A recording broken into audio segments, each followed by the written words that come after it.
Salah satu tempat wisata yang jadi tujuan di libur Imlek tahun 2023 di Palembang masih wahana air. Wahana air di kawasan alang-alang lebar ini salah satunya. Jumlah pengunjung meningkat yang puncak kepadatannya terjadi pada hari pertama libur Imlek. Ada 1.000 orang pengunjung memadati wahana air ini. Jumlah pengunjung jauh meningkat dibanding biasanya.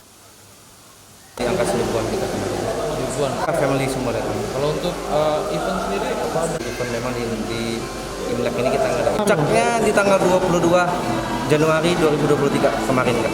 Paling banyak itu di angka 1.000 kan. Kebanyakan memang dari Palembang sendiri, tapi kemarin ada beberapa dari luar kota juga.